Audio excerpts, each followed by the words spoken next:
On every minute news break in Nigeria. Things happen so fast it's most times difficult to track and comprehend them.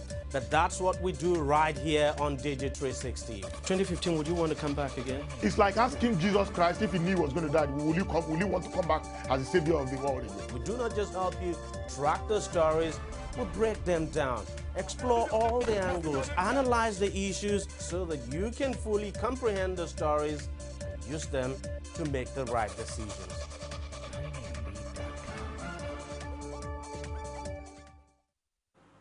Welcome back. Well, as we close this segment finally, I still have Hassan Labo here, retired colonel, and we want to quickly look at the transition. Glad to have you still with us. You've got a lot of engagements, but you're still with us. Well, let's look at the transition now. 27-man committee inaugurated to look, headed by former Senate President and now Secretary to Government of the Federation, Pius Ayim Pius, and seconded by former Governor of Bayelsa State representing the APC, the person of Chief Temepere Silva. Yeah. What we think is the import of all of this to ensure? Is it to ensure smooth transition or just one of those formalities? Yeah, I think the transition team is expected to assist both outgoing and incoming government in ensuring that there is a smooth handing over process. Both sides are supposed to look at all the papers that will be, passed on and ensure that nothing goes wrong. The incoming government will ask the right questions as expected, and get a lot of things cleared, get answers to everything, and ensure that all the MDAs, that is ministries, departments, and agencies, are properly handed over to the incoming government. And then, of course, we expect that issues that may still be hanging here and there, these issues that are expected to scale through or run in a fluid manner from the outgoing government to the incoming government who will be taking over such issues, they are well explained out so that they will know how to continue, because government itself, you must understand, is a continuum. Exactly. It's a continuum. To the ordinary man at times, government is government.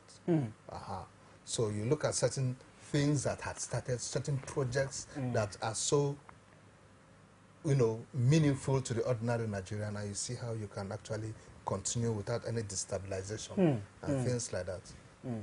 This is not the time for quarreling. Politics is over. Exactly. Governance now. Absolutely. That's why I was happy with the smiles I saw on the faces. But there's an African proverb that they say that if two brothers go into the room and they come out smiling, that it's as if things didn't really go well. But if they come out frowning, that things... does this situation, as the Nigerian people, have the Nigerian people contradicted that African saying?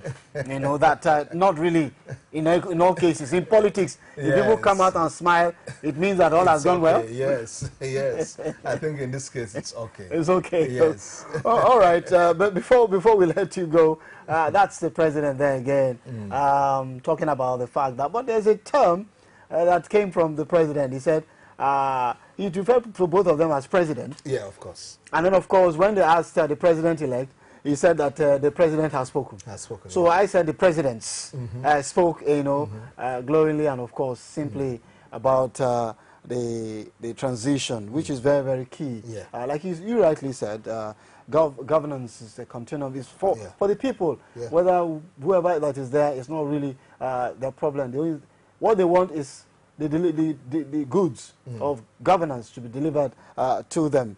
But before I let you go finally, the transition transition committee, the 27-man committee, from the people you've seen now, do you think, like you also said that it is the people that are given positions, I'm paraphrasing you now, to be able to, that's what is going to give us a pointer as to the success we'll achieve. Do you think that the 27-man committee headed by Senator Ayim Pius, Secretary to the Government of Federation, Temepere Silva, former Governor of Bayelsa State, and others will bring about the kind of transition that will not later we'll begin to hear stories?